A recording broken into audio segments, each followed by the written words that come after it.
So as Apex is a OOPS, object-oriented programming language, any requirement uh, we can make it as a class. Like if we got a requirement, they will be asking something. So in a class, we'll be adding some methods. Whenever we got a new requirement, if we are going for any customization instead of configuration, so if it is possible through configuration, we will be doing it through administration. If it is not possible through admin, then we have to write a code.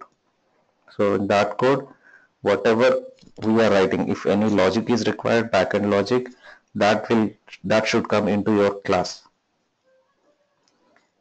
So first we'll see what is the syntax of a class. First we should specify access specifier, then sharing type, then class type, whether it's abstract or virtual, then class, this is the keyword, class name, you can give any class name. Then if it is extending any class, we'll write extends class B, something like that. If it is implementing an interface, we have to use keyword implements. So same way, this is the syntax of a variable. So class is a group of variables and methods. So we can have so many variables which is useful within this class. In the same way, methods. We can have a method. Method will return something or it cannot return anything. If it is returning any value, then we have to return it as a return type. If we don't want this method to return any value, it will be simple void. Send end class will also have constructor. Constructor will be used for initializing your variables. Okay, so this is why we need public, why we need private, why we need global. So then we discussed about public. Public means this class can be accessed within your application. Within your organization only you can access this class. Whereas if it is a private, within this class, if any variable I declared as a private, I can only use this variable within my class. Or if any class I declare it as a private, generally it can be used within a class itself. Outside the class I cannot use this variable or this class. If it is global, we can access this class from any organization. Either it can be my organization or it can be any other organization. From any other organization also I can call this class if it is a global. Then what is abstract and what is virtual? So abstract and virtual. Suppose if you declare any class as a virtual, we need to use this keyword as virtual. Once we declare a class as a virtual, what I can do is here only method syntax will be there. You can see when you create a virtual class, only syntax will be there, signature, method signature will be there. So entire implementation will go in implemented class. If any class implements this virtual class, then that class should provide the implementation for these methods. If it is having 5 methods, in this child class you will be writing implementation for these methods.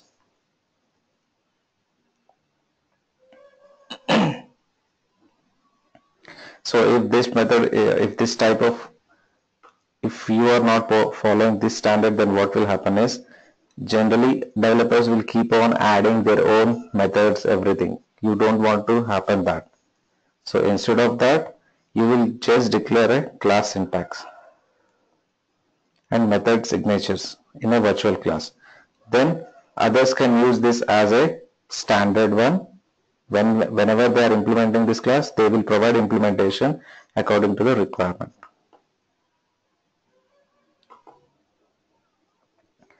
And if you declare as an abstract class, in abstract class we can provide an implementation for a method, but still I can override. When I'm extending this class, I can override this. You can see here it will print test into the abstract class, but when we execute this method, this method is having altogether a different implementation. So we don't know whether in future this method, this whatever the functionality this method is doing may change. So in that case, what we'll be doing is we'll be creating an abstract class, and then whatever from which page we are calling this class, that page will still use this create abstract method. But any implemented class, if we are extending my abstract class in any other class, then there I can provide different implementation for this same abstract method. Then we saw with sharing and without sharing.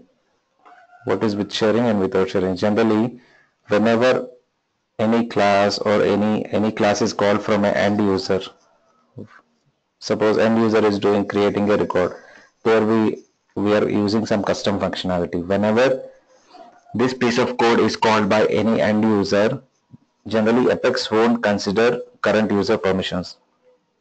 Generally Apex won't run in user context. It won't consider whether the user is having a edit permission or read permission, he can create a record or not, or whether he can see this record or not. Apex runs in system context. It won't run in user context. There will be two types of context will be there, user context and system context.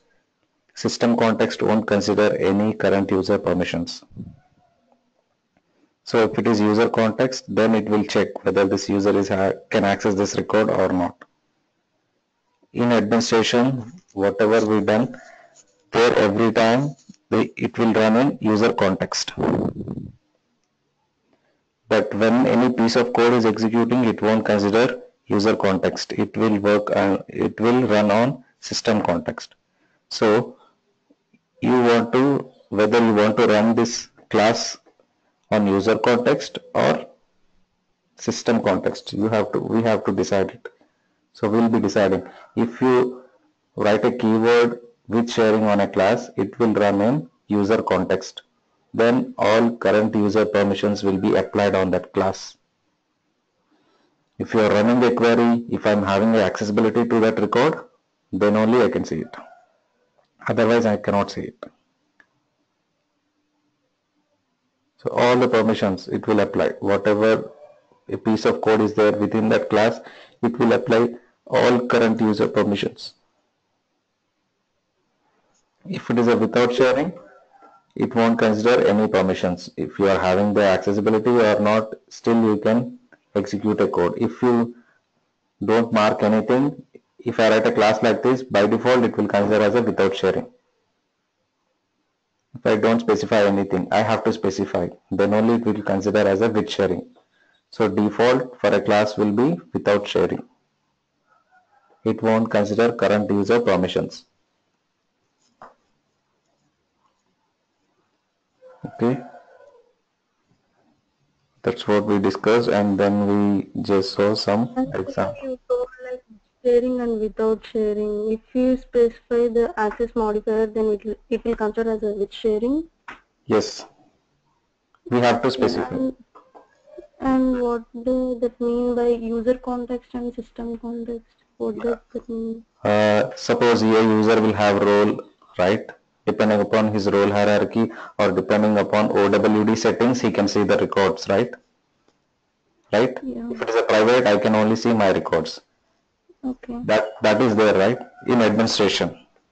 Yeah. Yeah, but that same visibility will not apply in Apex.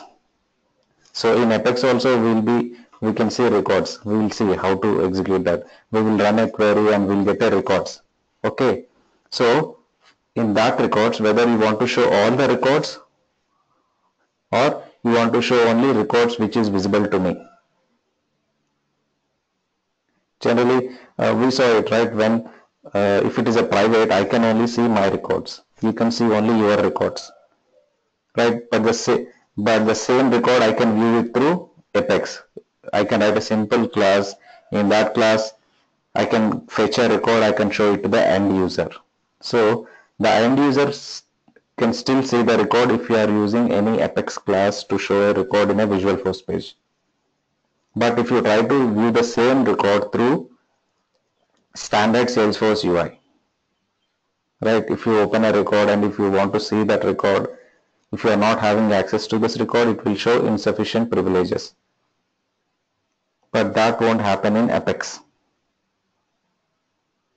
So whether you want to apply that restrictions or not, if you specify as with sharing, that restrictions will still apply. Current user permissions, like whether he is having an accessibility to that record or not, sharing rules, everything will apply if you specify with sharing. If you don't specify, by default it will consider as a without sharing. Okay.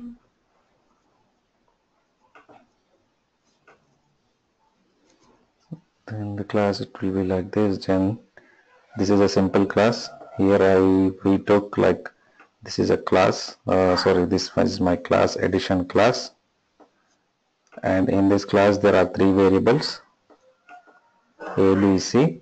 This is a constructor. Constructor is used for initialization of variables. So here by default, when creating an object itself, first constructor will execute.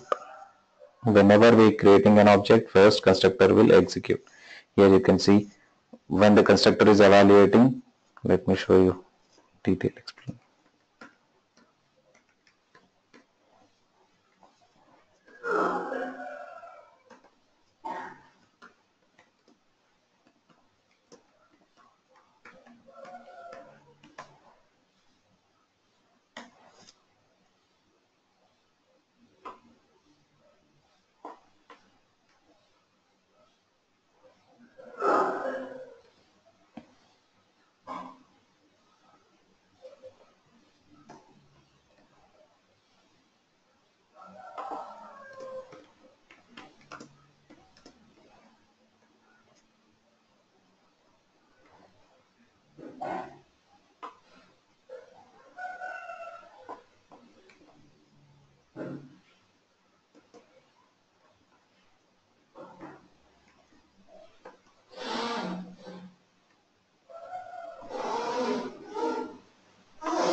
Excuse me. Yeah. Can you explain the real context of sharing in here? Yeah. Once you start writing class, then you will understand. Okay. Here I cannot explain you how sharing works here, because I'm not using any records here, right? I cannot show you. Okay. For the time being, just understand whether if you want to apply all the sharing rules, current user permissions, then you have to write as a with sharing. Otherwise, without sharing. Just for the time being.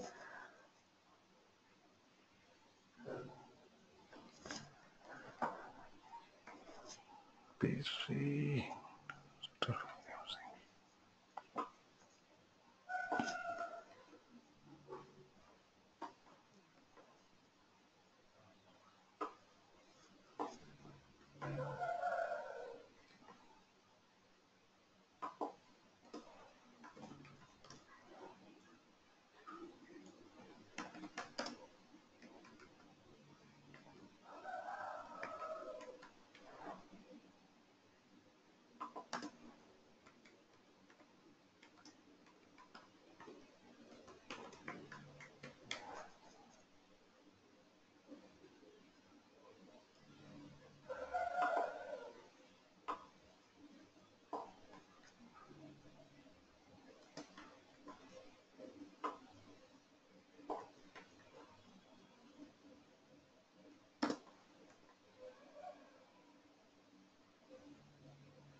can you all install your Eclipse? There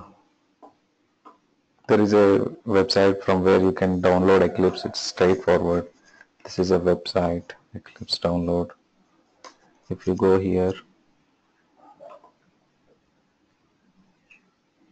just download the latest version of Eclipse. If you based on your system, whether it's a 32 or 64-bit, depending upon that, you can download it. Then we'll see from Eclipse also we can write Apex code. So this is my Eclipse environment. I can write classes, everything from here. We can configure it. Today just download Eclipse. I'll tell you tomorrow how to add post.com to it. Developer console.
Expecting a semicolon found A.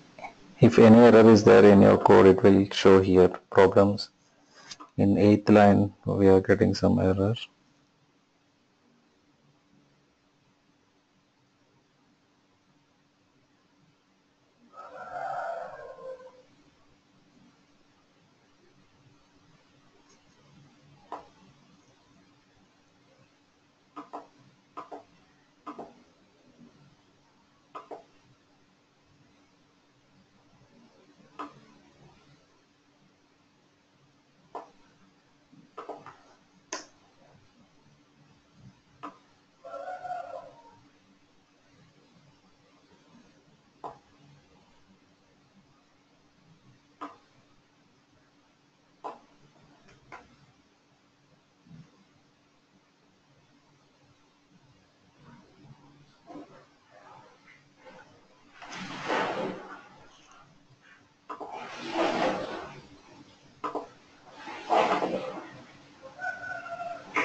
In the 7th line. Yeah.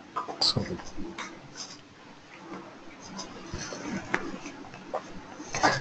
save it. Then open anonymous window.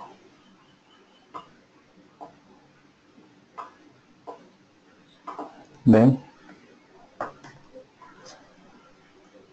to create an object, if I want to use that methods in addition class, then I need to create an object for it. Addition A is equal to new addition.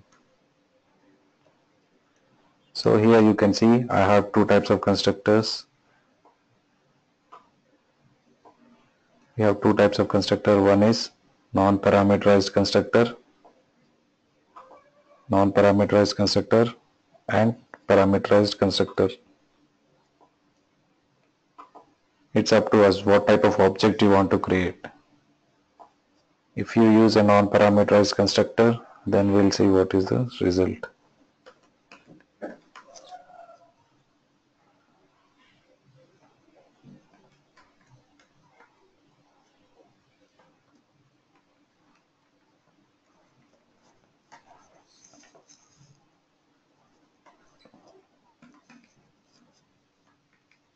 So you are understanding, right? Do you want me to explain in detail here, or you are able to figure it out? What's happening? This is the way to execute. Let me execute. This program is for addition of two numbers, right? Yeah, it Uh, just uh, it will take, by default this class is having the 3 variables, and depending upon that this add method will return you addition of numbers. Here I want to explain constructor, why we need a constructor. That's it. If you are using a default constructor, through default constructor we can set some initialization code. Whenever we want to run an initialization code, like assigning some values to your variables, everything, whatever initialization code we want to do when creating an object for this class, we'll be running that in our constructor. Here if you see, in default constructor, what I'm doing is every time the value of A, B, C are fixed. Whenever you are creating an object by using this constructor, all the time A, B, C values are fixed. If you are using a parameterized constructor, depending upon the values you want to assign, if you want to assign 5, 6, 7, then A will get 5, B will get 6, C will get 7. You can specify the values of A, B, C here if you are using a parameterized constructor. If you are using a non-parameterized constructor, we'll see, you can see. When we created an object first time, constructor will execute here. You can see here, right? It came when I asked to create. First I executed this line. Create an object for class addition. So it called that class here. From here it started, and then first line, whenever you are initializing an object of a class, it will go to that constructor. If you don't specify the constructor, by default the system will take as a default constructor, empty default constructor. So here we specified the constructor, so it came here. In the constructor, the first line I wrote is system.debug. System.debug is nothing but a print.ln or something in your C or in your Java, system.println, printf, that kind of statement. Here in Apex is system.debug. It will print whatever value we want in the logs. Once we run any class, logs will be generated. In logs, it will write that specific thing. Here we wrote into the constructor, the first line in constructor. can't we do this in admin part by using the formula fields and all? Can't we do this addition? No. So you can do it, but we'll see why you are supposed to write a class. I'll give you a simple example, right? We can create a workflow whenever you are creating a record or updating a record, right? You can do some actions, email alert, field update, or you can do something. Can you do the same thing when you are deleting a record? No. So you got a requirement like whenever a record is deleted, my administrator should get an alert. So how you will be fulfilling that requirement?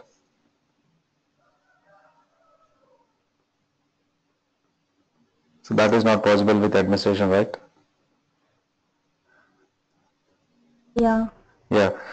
Or else when you are updating a parent record, so I should update child records or do something. Is that possible with workflow? No. No. So Can you repeat it?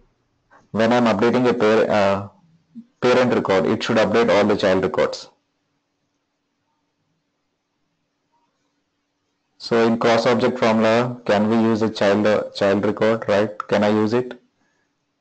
We can go from child to parent, but I cannot update the same value in my child records, right? Yeah. Yeah. So how can we do that? In all those kind of scenario, we need to write some custom code. But in general, addition like this, the simple things we can do in admin part. We won't be doing, I'm explaining you about how class will run generally, so that's why I'm taking this example. We won't do in generally. But first, if I write a big class and I will explain you, you cannot understand it, right? So first I am just telling how this platform will work. If you create a class, when you are creating an object, first constructor will execute. Okay, and that too, it's a step-by-step plan. First control will comes here, next it will comes here, it will comes here, and it will comes here. If any exception comes, it will break there itself, and it will give you an exception. Something is missing, something is wrong in your code. So the same thing is happening here. First the controller will come here, the control comes here, it's printed this statement, and then it will print this statement. You can see before assigning any value, what will be the value of A. Here it's a null.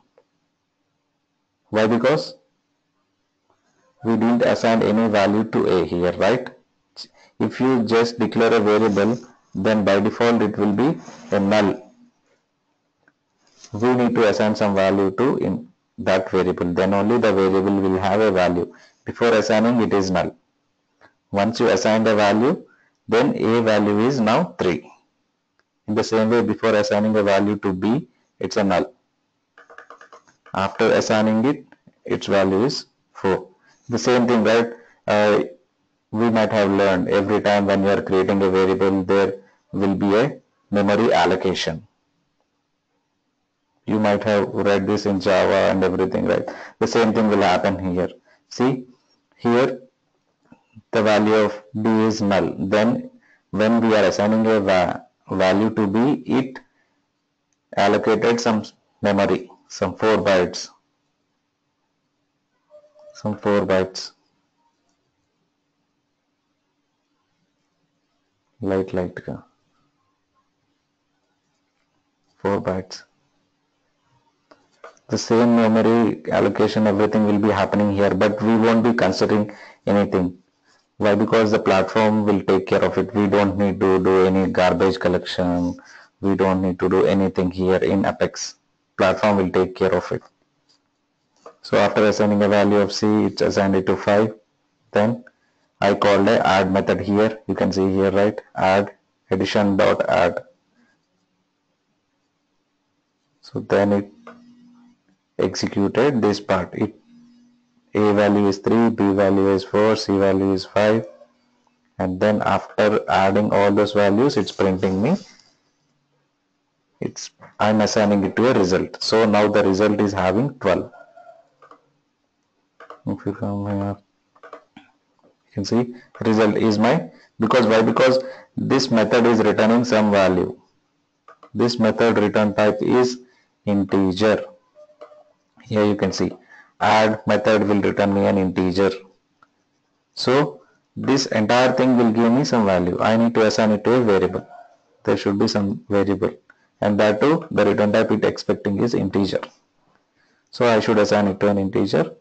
If I am printing the result, I can see the result as 12 here.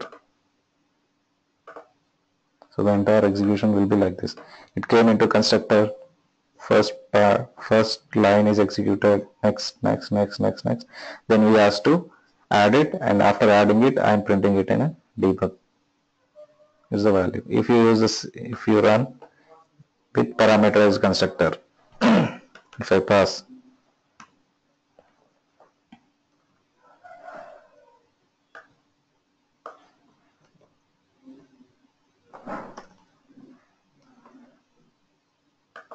so this is the way to comment any code.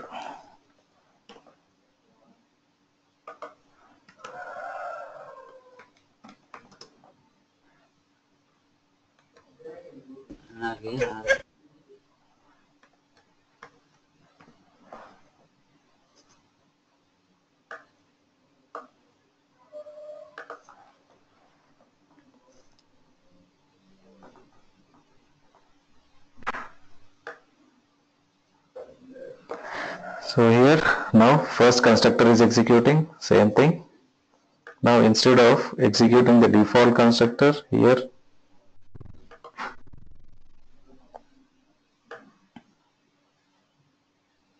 you can see it went into the default constructor, but here we asked to create a parameterized constructor. We asked to use parameterized constructor. That means it's calling this constructor. And at the first line it will be saying into 3 parameter constructor. After coming here it assigned a value to A, B, C, then add method. Add method will return you 15. 4 plus 6 plus 5. చాలా ఉన్నాయి. You can see it's coming as 15. So it all depending upon you which type of constructor you want, how you want to initialize your variables. If you use this every time you will get the same result. 4 plus 5 plus 3, 12. But if you are using an addition method here, it will change dynamically depending upon your input. The values of A, B, C will change. That's what constructor will do. This is a constructor. And there is another concept called method overloading. Global integer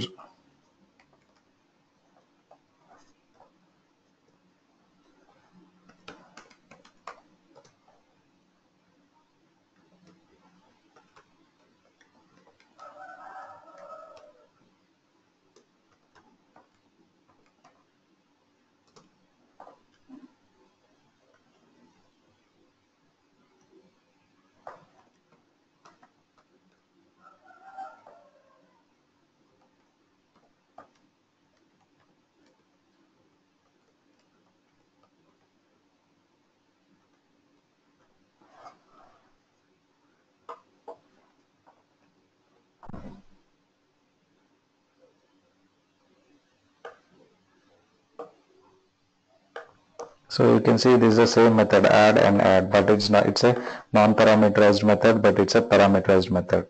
You can use the same method with parameters. If again you try to create a same method, it will give you an exception. But so if I'm trying to use the same method as with same syntax, then it will give me exception. You can see method already defined as add. You cannot define another method with the same name. But still you can use the same name, method name, but you can use different parameters. Here it's expecting 3 parameters, whereas here it's not there are no parameters.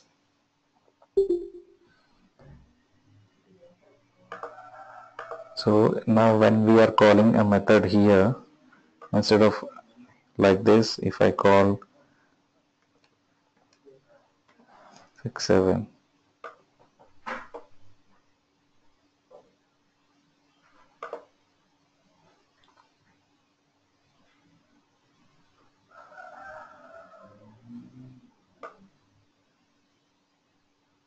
now you can see that addition method will give me the entire, it's 33. Why? Because earlier it was 5 plus 6 plus 7, 4 plus 5 plus 6 plus 5 plus 6 plus 7, entire value. It will add and it will give you. That's what we are doing in this method here. A plus B plus C, D plus E plus F. A plus B plus C values will be 4, 5, 6. And D, E, F values will be 5, 6, 7. So this method will add all the values and it will give you. So this is called method overloading. You can have a same method with same name but with different parameters. This we call it as method overloading.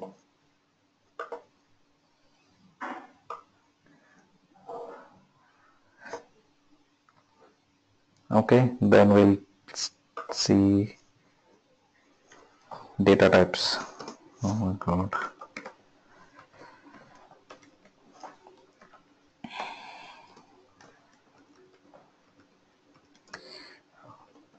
In Salesforce, in Apex, generally data types will be of primitive types and non-primitive types.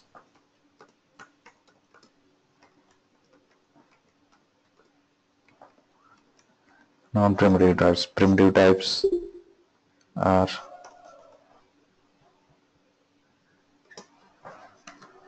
integer,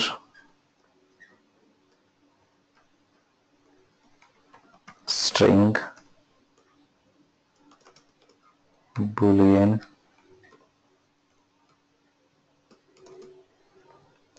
date, date time, ID. What is an ID?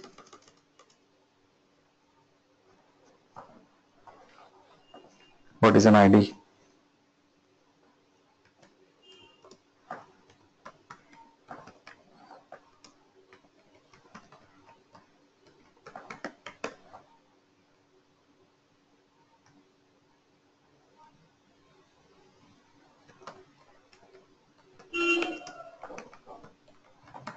Including standard and custom objects.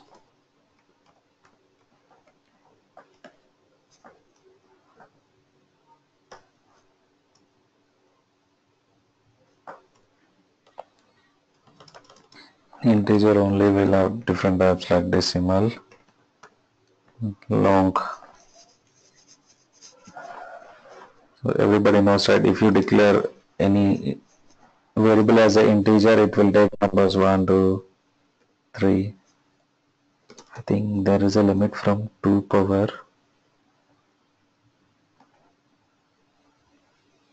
So like I think 2 power 63 is the maximum digit. Something like how can I write power?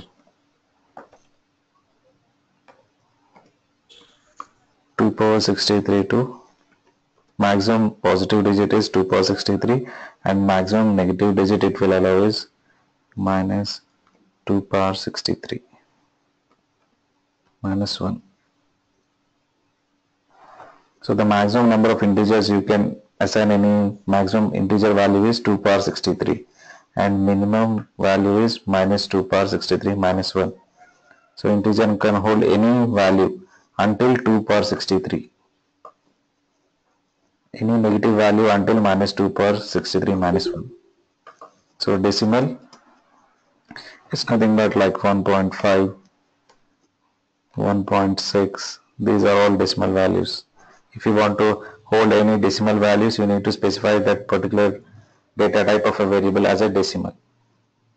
Long means if you are having so many decimals after, like if these are kind of variables you want to store in any variable, then you have to specify that data type as long. String can hold characters with numbers. If you want to hold anything like this,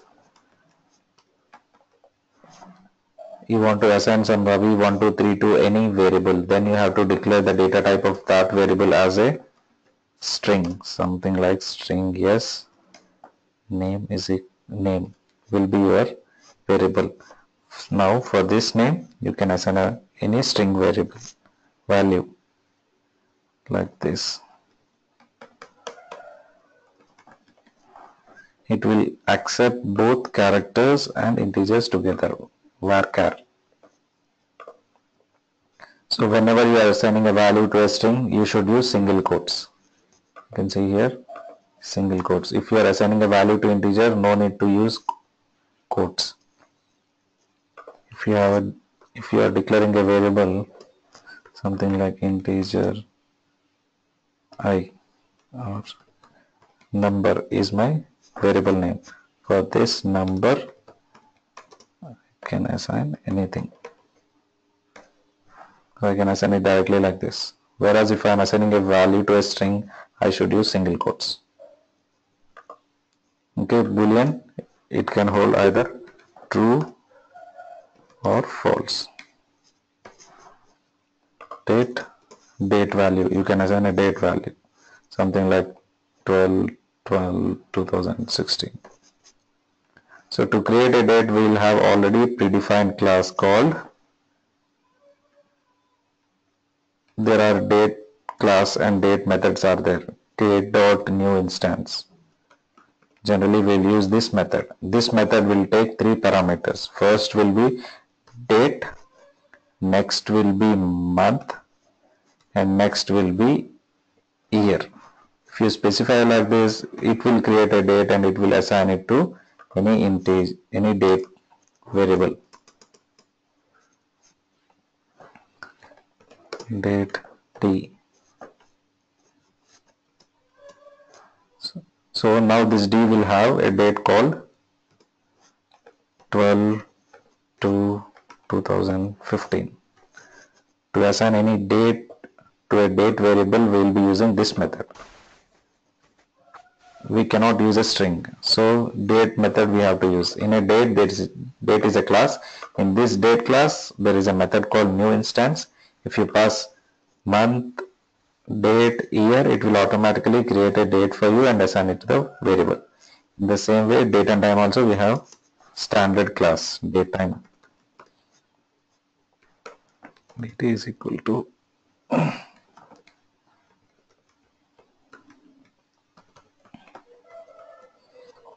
new instance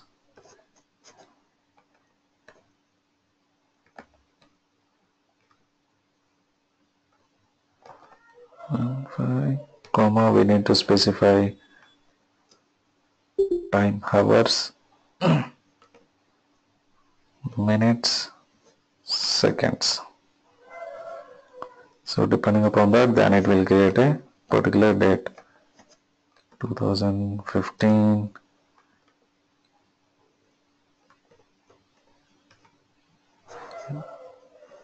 So along with that, time will also be there if it is a date time variable. Okay, ID. ID, what is an ID?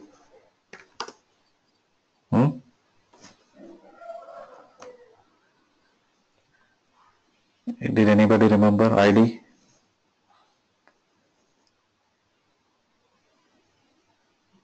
Hello?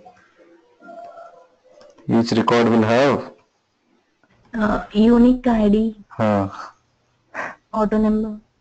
Auto number? Who will be generating that number? Who will generate that number? Are we adding any number to it? It automatically generates. Who will generate? It's like a one column in a table. By default, how many standard fields are there for an object? Standard fields, custom fields.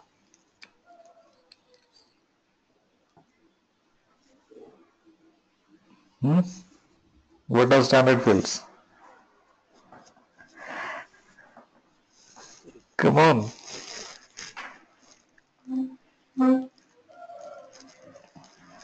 What are standard fields?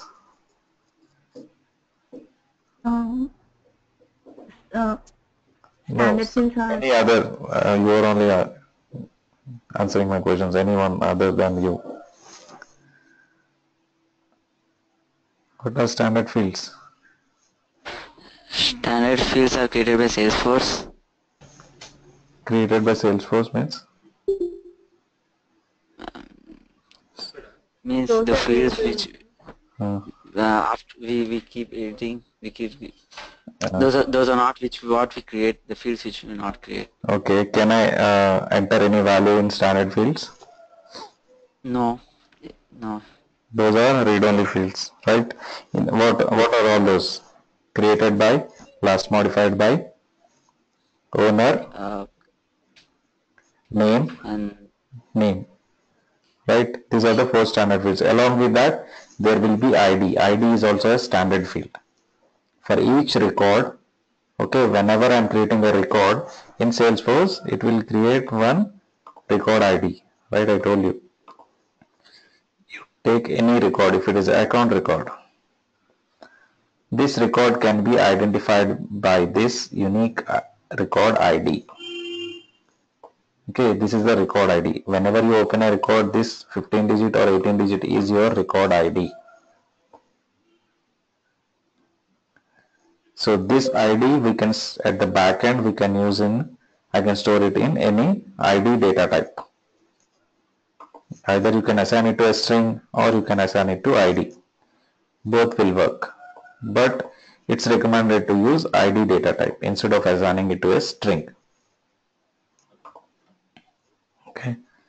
This is the unique record ID. Each record, whenever you create a record in your object, each record will have one unique identifier.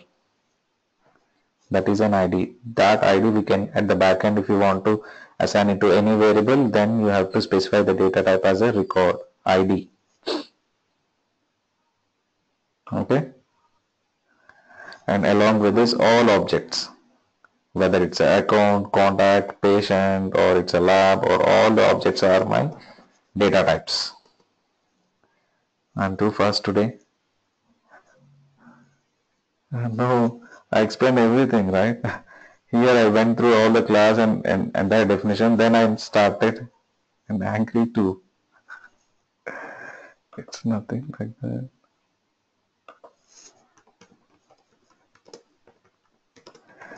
If you're not understanding, just ask me. I'll once again go over it.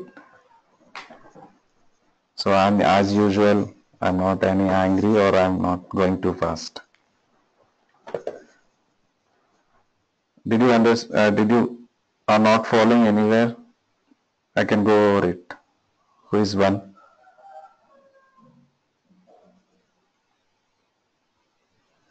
Hello?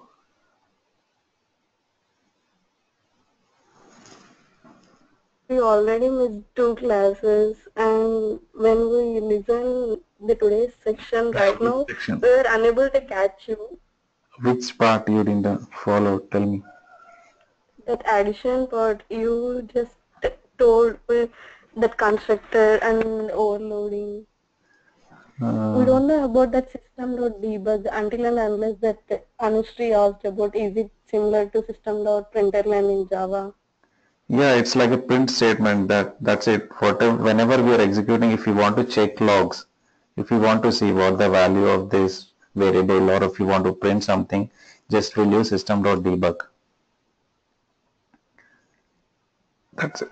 It's just like print statement. If you want to check anything in logs, if something has happened when you are running a code, we will get some issues, right? At real time, when the code is running, you will get some exceptions, and you will, from end users, you will be getting like, this is not working, I'm getting this exception. Then what we'll be doing is, we will run that same scenario. What he did, we'll ask, what is it, in which scenario you got this exception. He will tell me, I did this first, I created account, then I did modifications in contact. He will say something.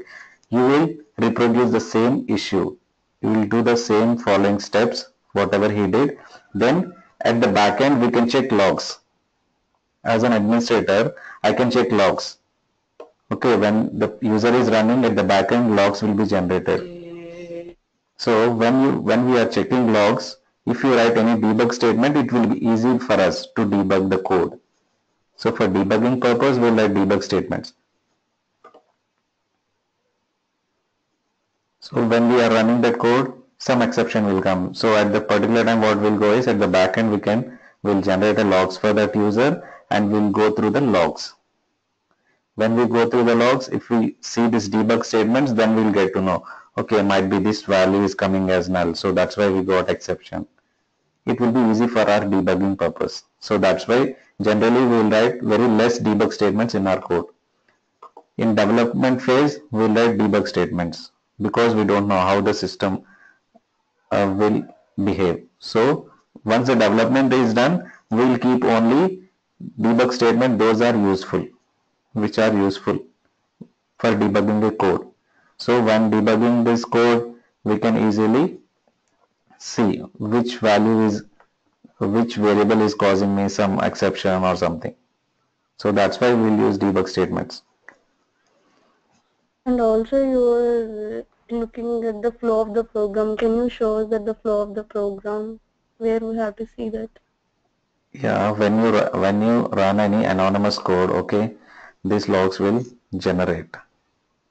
So here, if you open anonymous window, and if you execute the same code, okay, then the logs will generate from here. So the logs will generate here. If you have to check this open log, okay. Once you select this, This is just for your practicing here. We won't be doing this in real time, but today you can create a class, something like addition, or you can do anything. You can create any, you can take any example and just write a class. After writing that class, saving it, you can come here and you can execute your class here. This is an anonymous window. This window you will get it from debug, open anonymous window, then you will be writing your, you will be creating your object, and depending upon your requirement you will be calling your methods. Once you select that particular part and click execute highlighted, if you select open logs, logs will automatically open. Otherwise, if you don't select it, just execute highlighted. Here there is a logs, right? Here there is a logs. If you click on logs, there will be one log generated for your execution. When you executed that, logs will generate. If you click on this, your logs will open. If you check this checkbox, open logs, automatically once the execution of this particular statement is finished, logs will automatically open here. If you forgot to check that, you can come here and you can open the logs. The first line, addition. We try to create an object for addition. So when creating an addition, we used 3 parameterized constructor. So it came there and it started executing this parameterized constructor. So in parameterized constructor, my first line is into 3 parameter constructor, right? So control came here and it executed the first line. Then it came here and assign a value, whatever it's there in integer a we passed, it will assign it to a. Next parameter, it will be assigning it to b. Next parameter it will be assigning it to c. The same will be shown here. The same you can see here. So it came here and assigned a value to a. A value is now 4. Now b value is 5. And after c value is 6. Now you can see a, b, c values are 4, 5, 6. Here this method is finished. That's it. After that, that constructor is finished here until here. Now it enter into method. You can see here method entry. That means it entered into a method. Now my method is this method. I call this method add def. That's what I call right here. This is the method I'm calling right here. Add 567. So it came here addition.add. We call this method. So it entered into this method entry. First we need to write that Apex code. Yes. We need to write that. Yeah, otherwise how it will execute, right? First you need to create a class. To test your class whether it's working perfectly or not, for your testing purpose you can create an object and you can call the methods and then you can check the logs whether it's working as expected or not. This is only for your testing purpose. In general we won't do like this. Okay. Either we call this method through an Visualforce page or we will call this method through whenever user is adding or creating a record or deleting a record. These methods will execute.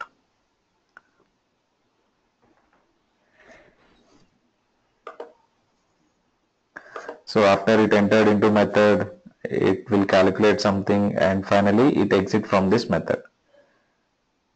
So we write only a single line of code, but this much execution will take place. Once this is entered into method, then its variables will be assigned with value and then it will execute statement, and then you can see variable assignments. D has got 5, E has got 6 and F has got 7 values, and finally it will add it and it will exit from the method. And after that it debug that statement. It assigned that value to result and then we asked to print that value. So it printed this line. So you can see here user debug. We added a debug statement here. So it will display here. You can also see here user debug. Why? Because we asked the platform to write this statement, so it will tell us user debug. Here constructor has been exited.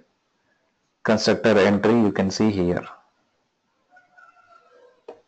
You can see here constructor entry. It entered into the constructor here and it exited from here. Exited from here. Then we started with data types. There are primitive and non-primitive data types. In primitive, integer, decimal, long, string, boolean, date, date time, ID, and all objects. Account, contact. I can create a variable called account A or contact C.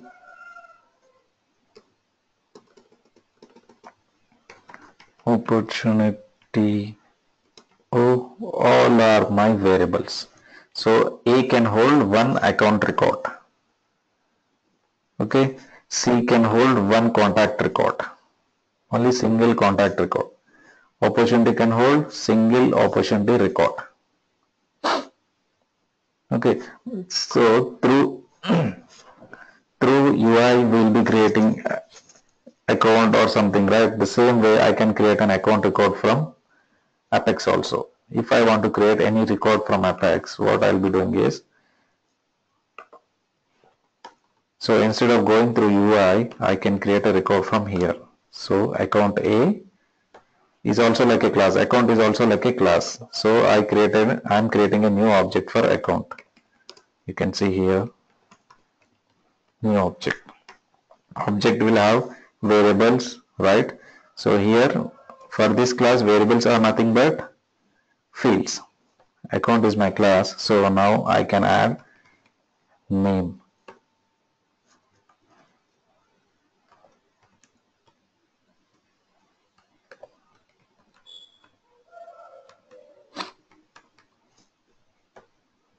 So to create a record, we have to write a DML statement called insert A. So if I do this,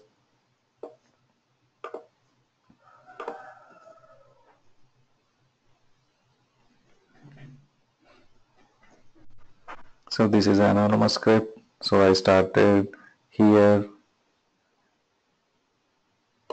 then I created a record. On that account there is a workflow, so the workflow has executed.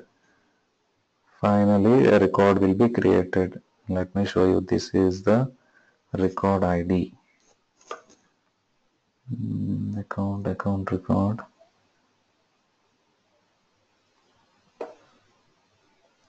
You can see this is my account record, account process, account.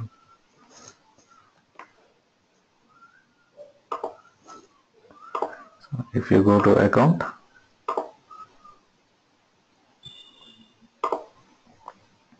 this is my newly created account record. So how we create it? Through backend, right? So you can create any record, but when creating a record, you should have all the mandatory fields. You should provide all mandatory values in your code. If I try to create an opportunity, so I'll show you. If I try to create an opportunity,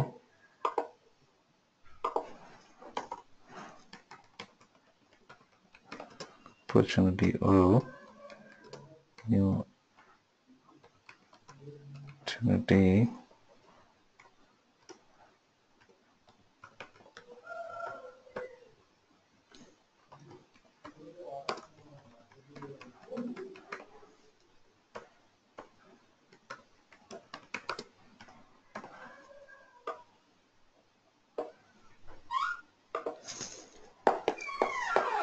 so you can see here, right? Required field missing.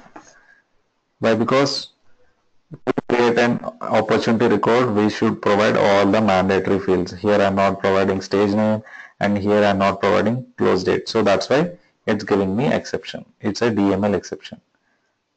Required fields missing. The same value will, the same error message will come, right? When you are trying to create a record through UI also, you will get the same error. If I am trying to create an opportunity from here,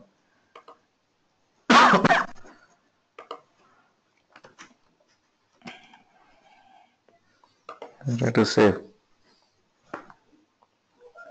Here you must enter a value. This type of message will come. But at the back end, when you try to do anything without providing the mandatory fields, it will give you this exception. Required field missing. Required fields are missing. In your code, whenever you are getting this type of exception, that means you are not passing the required values to insert that particular record. So all. Sir, I have a doubt. Yeah. Go ahead. Sir, what does insert do? Insert is nothing but save. Whatever when we are clicking on a button save, what it's doing is it actually going to this table and inserting a new row, right? Record is nothing but a row in a database table. So we have these DML statements called insert, update, delete. These are all called DML statements. Insert. You went to data loader? Hello? Yes sir, I did the data loader. Then you will get this, right? Insert, update, delete. What insert? We are inserting the records. Update, what it's doing? It's updating already existing record with new values. Delete means it will entirely delete that record from your table. Right? Thank you, sir. Thank you, sir. Yeah, same statements. Here we are creating a new record. Insert, insert, insert. So here I mean to say is all objects, whether it's account, contact or opportunity, it is a variable. We can use that as a data type in the backend. So each variable, if you declare account A can hold one record, only single record. C, if you created a variable called contact C can hold a single record. If you created a variable called opportunity O, it can hold a single record, single opportunity record. Okay. Any doubts until here? So it will be difficult. First class it will be difficult. I understand. You can ask any questions. Hello? Yes or no? Yes, sir. We are good with this until now.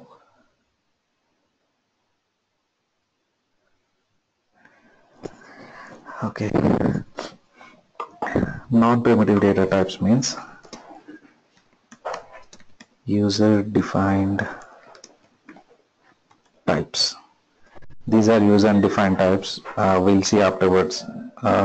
If this standard types is not fulfilling my requirement, I can create my own user-defined data types. Suppose I need a single data type where I can hold integer, string, and character together. So what I'll be doing is I'll be defining my user-defined classes.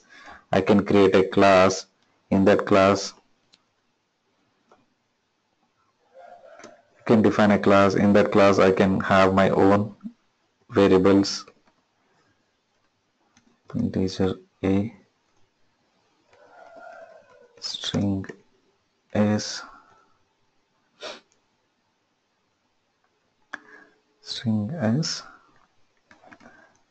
date D. Now this is my user defined class.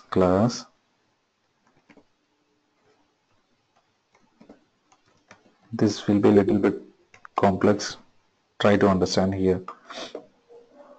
So whenever I create, now if I define a class like this, class my variable date D, then I can use this class as my user defined data types. So now I can use this my variable as my data type. So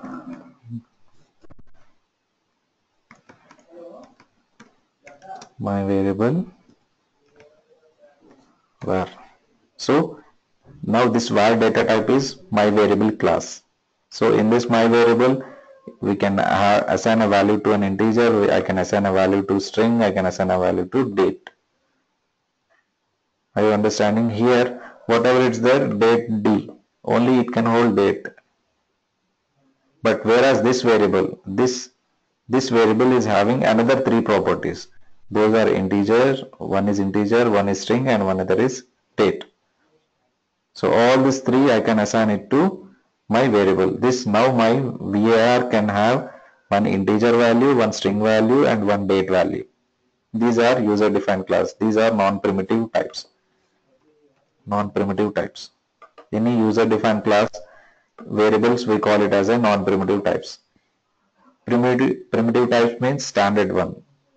Whatever Salesforce.com platform is providing, those are primitive types. Integer, number, or all these are primitive types. But whereas this one is my defined class. According to my requirement, I created a class like this.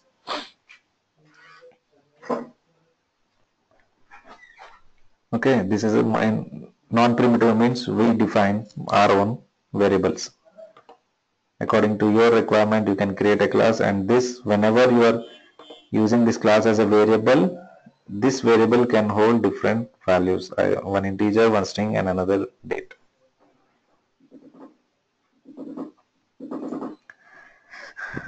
Okay, and along with this, we have another two data types called object. Object is another data type. It can hold any primitive types.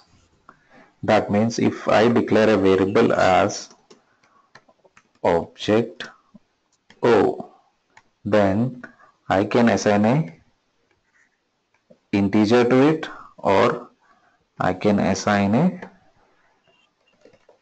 string to it, or I can assign any value. Either I can assign a date. It will hold any data type. What I'm trying to say here is it can hold any data type. Suppose if you declare an integer, it can only hold integer, right? It cannot hold a string. Yes or no? Let me show you. Yes. Suppose if I create an integer variable, integer I. So now for this integer I can only assign number. If I do this, it will work perfectly.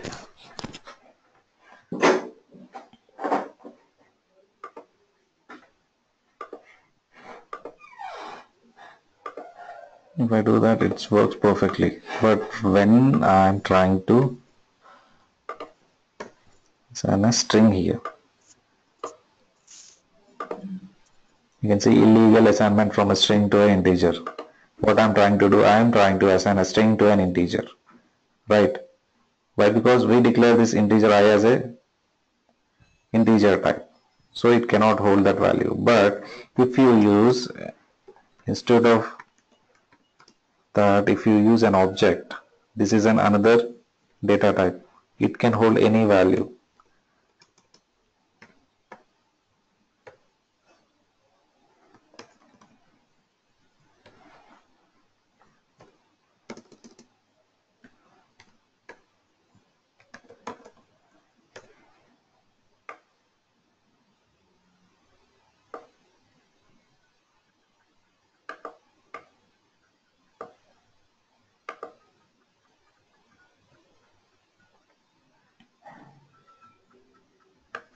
You can see it didn't give me any exception, right?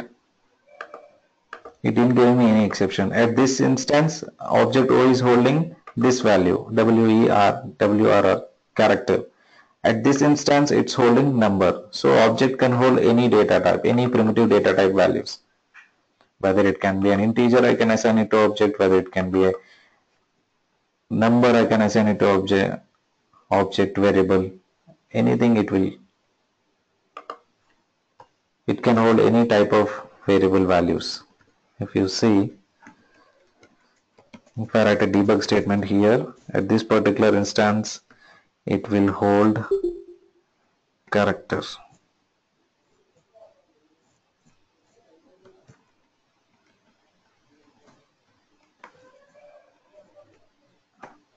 this particular instance, it will hold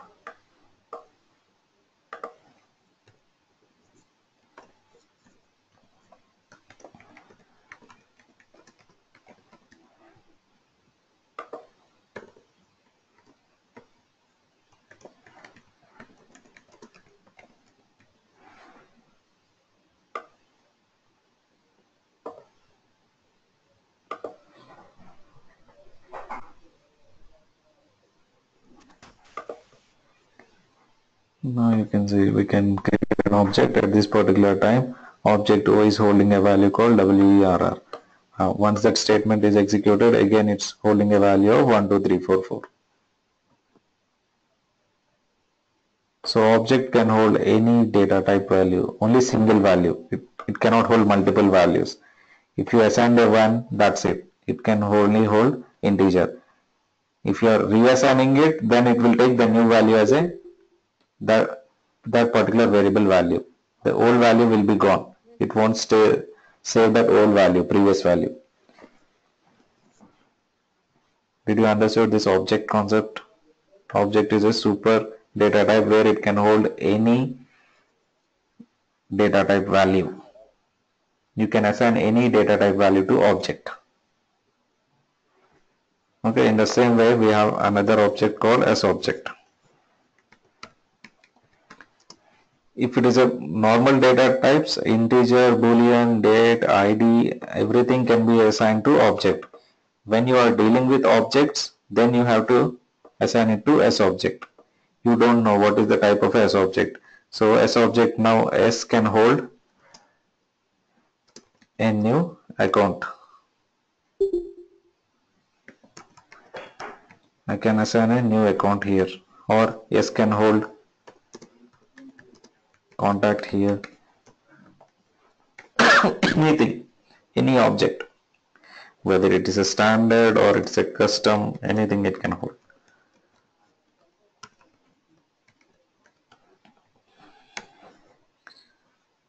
So as object is general object. It can hold any object as a value. Either it can hold a contact account or a custom object patient also. This is about as object. So this will be difficult to understand. It's okay if you understood or not. This is fine. But up to here you should understand everything. Any doubts until here?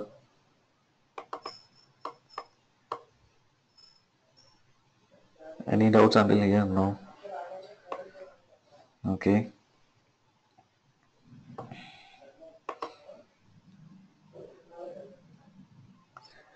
We're done with, shall I start with trigger or you want me to continue from tomorrow?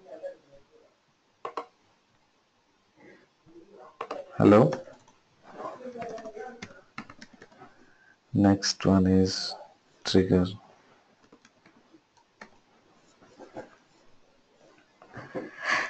Okay. Yeah, okay, then we'll continue trigger from tomorrow onwards. We'll start writing Apex code. Just let me give you this.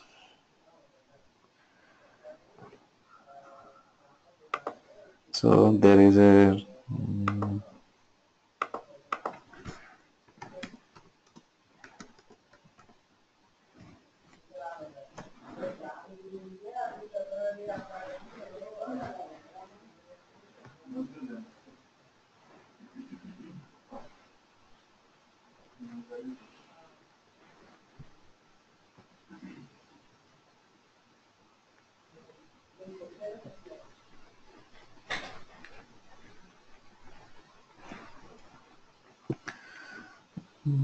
this is a complex shipping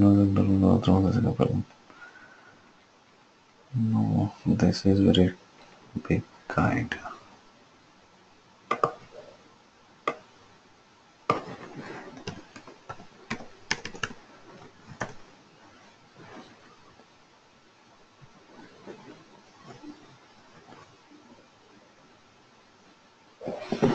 Yeah, you can, all of you can download this book.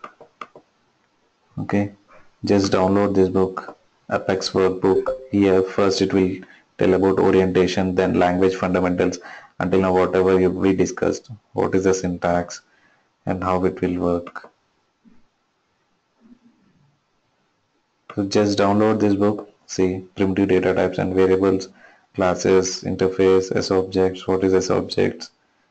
Go through it, whatever we completed until now. Okay. Then from tomorrow onwards, we'll see Apex in context. So until now, just go through this language fundamentals. Download this book and go through primitive data types and variables, comments, loops. I think it's straightforward. Everybody knows loops, right? If else conditions, for loop. You can go through it. If you have any doubts, we'll discuss tomorrow. And then same thing as objects and database. Go through all this second chapter. If you want, you can go through this orientation also. It's not required orientation. Just go through this Apex language fundamentals. I'll provide you here.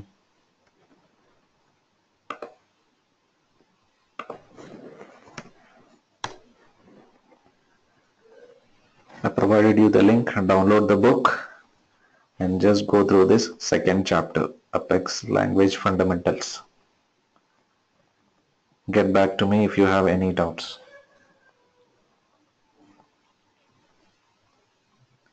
Okay. Anybody want to have any discussion with me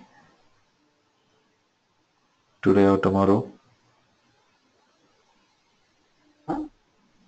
Excuse me, sir. I want to meet you Okay. When? Today or tomorrow? tomorrow At what time? before the class.